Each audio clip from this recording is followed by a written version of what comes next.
deixar de estudar um pouquinho da palavra. Então vamos nessa.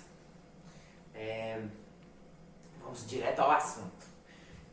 Eu estava pensando um pouquinho sobre como é interessante às vezes a gente estudar a história e ver eventos grandes que foram importantes para a humanidade e como a situação que a gente está vivendo agora é uma situação histórica. Então, não só a gente pode estudar sobre a história, mas a gente pode viver a história também. E como você tem vivido a história? Para mim não tem sido das mais agradáveis, não. Então eu fiquei pensando em algumas coisas que a gente está passando, que a gente está sentindo nesse momento, né? Como o medo, a paranoia da doença alcançar a gente, ou de como a gente precisa se cuidar para não pegar o vírus, como isso tudo vai consumindo os nossos dias. Fiquei pensando em pessoas que têm fobias às vezes, né, e que normalmente na vida já ficam sofrendo muito com medo de germes, de se contaminar com alguma coisa, e agora a gente está tendo um pouquinho desse gostinho, o quanto é angustiante. Inquietude, o tédio por ter que ficar o tempo inteiro dentro de casa, não é fácil de jeito nenhum. Essa situação de estar aprisionado dentro de casa, a solidão às vezes por se sentir sozinho, não poder conviver com as outras pessoas, a saudade de ver pessoas que a gente não tem podido encontrar mais por conta dessa situação, a tristeza, às vezes a melancolia da gente estar o tempo inteiro dentro de casa, é ruim demais. Então não tem sido das situações mais agradáveis. E aí eu lembrei de algumas situações na Bíblia também, em que os filhos de Deus passaram por situações, eventos grandes também, históricos, e como às vezes não foi das experiências mais agradáveis para ele. E aí eu queria pensar com vocês especialmente sobre a morte de Cristo e a ressurreição dele. Logo depois que Cristo morreu, os discípulos meio que começaram a experienciar isso que a gente está vivendo. Então, eles estavam morrendo de medo porque o líder deles acabou de ser crucificado, era visto por muitos como um criminoso, ele foi morto como um criminoso, né? E como ele tinha sido perseguido, os discípulos também se viam como aqueles que seriam perseguidos a partir de agora. Então eles ficaram cheios de medo, assim como a gente está agora. A diferença é que eles não tinham medo de um vírus, eles tinham medo da perseguição dos romanos. E aí eles começaram a se esconder, a se isolar também, para tentar se proteger contra esse risco que eles estavam vivendo. E aí eles estavam paranoicos também, com medo de ir para qualquer lugar e poderem ser mortos, assim como Jesus tinha sido. Eles estavam muitas vezes se sentindo sozinhos também, porque estavam tendo que ficar isolados. Imagino que talvez eles tenham ficado com tédio, às vezes, por ter que ficar dentro daquele lugar ali, vivendo o luto deles, a tristeza deles por conta da morte de Cristo. Então eles estavam numa situação, claro, que guardadas as devidas proporções, uma situação semelhante com a nossa. E aí tem alguns eventos aí nesse contexto que me chamaram um pouco a atenção e eu queria que vocês pensassem um pouco nisso. Então a gente vai lá para Lucas 24. Lucas 24 conta basicamente essa história, assim, logo depois que Cristo morreu, ele conta a partir da ressurreição de Cristo, mas alguns contextos separados que são interessantes para a gente. E aí eu queria olhar primeiro para os dois discípulos que estavam caminhando para Emaús. Emaús era uma cidade que ficava mais ou menos 11 quilômetros de Jerusalém e eles estavam caminhando para lá e conversando um pouco sobre tudo que tinha acontecido naqueles dias, sobre como Jesus tinha morrido, como aquilo era difícil e tudo mais. E nesse meio do caminho aí, o próprio Jesus, que já tinha ressuscitado, aparece para eles e começa a caminhar com eles. E aí eu acho isso interessante, a gente pensar que aqueles dois discípulos, assim como os outros, estavam nessa situação de angústia, de medo, uma situação complicada, mas eles estavam ali, mesmo sendo poucas pessoas, eram só dois, eles estavam ali caminhando juntos e vivendo aquela experiência juntos.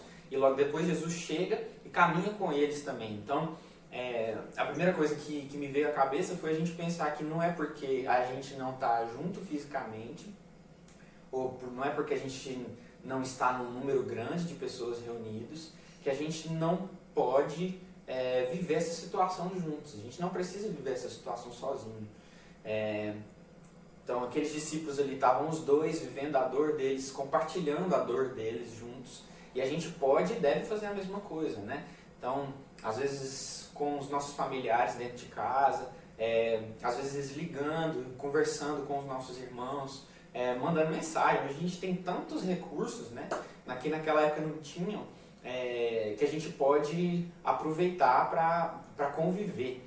Então, a primeira coisa que me chamou a atenção é isso.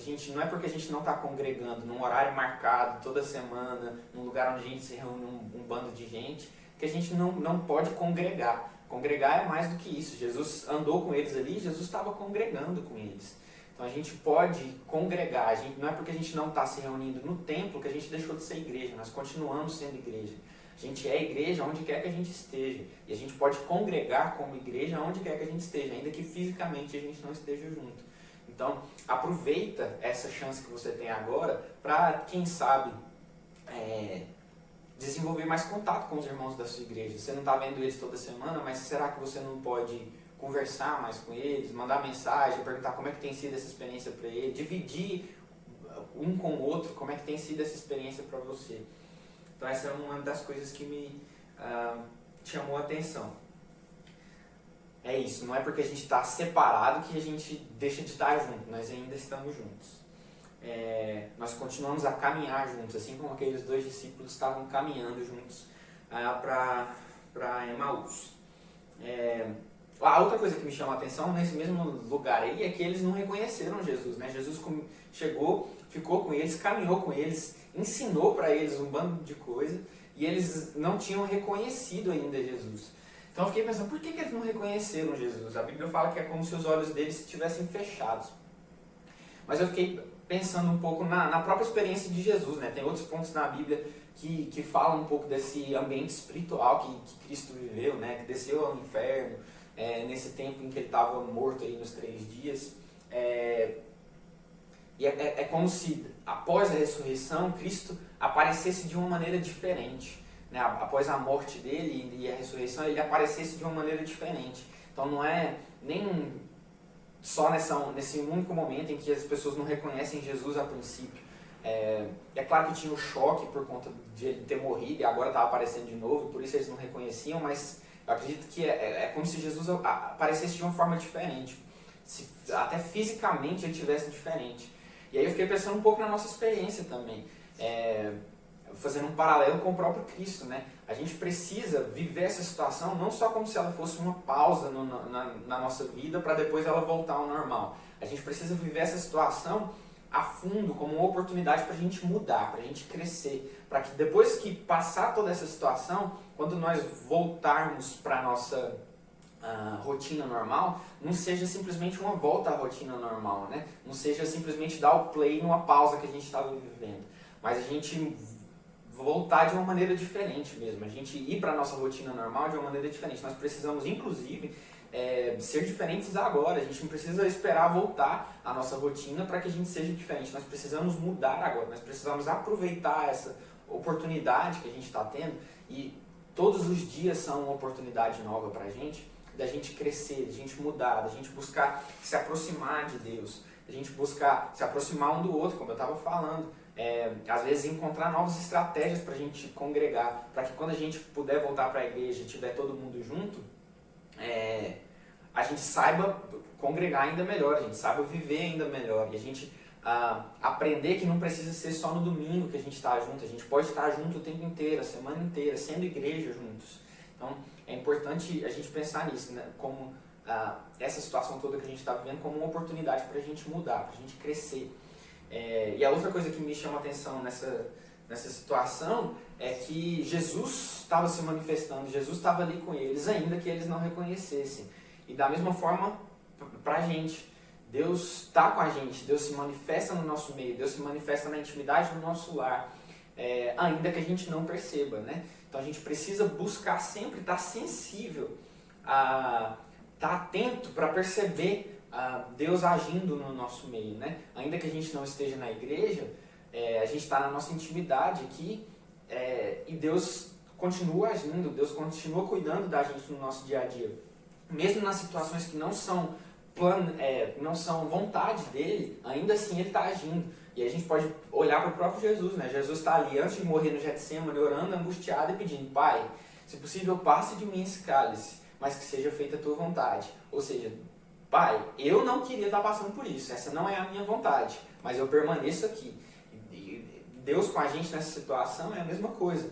Eu não acredito necessariamente que essa era a vontade de Deus no sentido de, eu quero que tenha um vírus que assole o mundo inteiro. Não acho que Deus queria isso, não era desejo de Deus. Mas ainda assim, ele permanece agindo, ele permanece podendo usar essas situações para que a gente cresça ainda mais, para que a gente se aproxime ainda mais dele, para que a gente se aproxime uns dos outros, para que a gente consiga ajudar as pessoas, amar mais e melhor as pessoas. Então, a gente precisa estar sensível para perceber Deus nessas situações. E a gente precisa aproveitar essas situações para buscar a Deus ainda mais e melhor, para a gente poder se aproximar e se encher dele.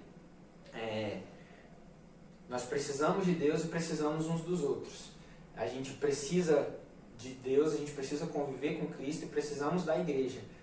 O templo é um segundo plano em relação a isso. Nós precisamos e podemos ser igreja, nós precisamos e podemos nos relacionar com Deus a despeito da gente não estar fisicamente no templo. O templo é um artifício valioso para a gente se aproximar mais de Deus e tudo mais, mas ele não é necessário. Nós podemos viver com Deus, em intimidade com Deus, mesmo sem o templo. Ele está presente na nossa vida e ele atua mesmo nessa situação angustiante que a gente está vivendo, mesmo que a gente não perceba. E ele se manifesta de várias maneiras.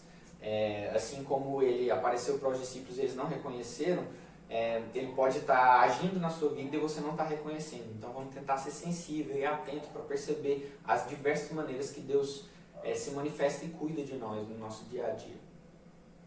E eu queria encerrar esse pensamento de hoje com o versículo 36 do capítulo 24. Os discípulos estavam ali, mesmo angustiados e tudo mais, reunidos em uma casa. Jesus aparece para eles, e assim que ele aparece, eles sabem que é uma situação muito louca, porque ele tinha morrido e estava aparecendo pela primeira vez para aqueles discípulos reunidos ali. E ele se apresenta, ele cumprimenta os discípulos de uma forma muito característica. Ele aparece e diz assim: enquanto contavam isso, o próprio Jesus apareceu entre eles e lhes disse: paz seja com vocês. Não importa a situação que a gente estiver vivendo, Jesus vai ser sempre a nossa paz. É só Ele que pode chegar e oferecer paz para a gente. A gente não vai achar paz na nossa saúde, a gente não vai achar paz em remédio nenhum, muito menos a cloroquina. A gente não vai achar paz em situação nenhuma. Nós só vamos achar paz verdadeira e plena em Cristo. Quer em situação de pandemia, quer em qualquer outra situação. É só Cristo que pode dar paz para a gente. E que Ele seja a nossa paz.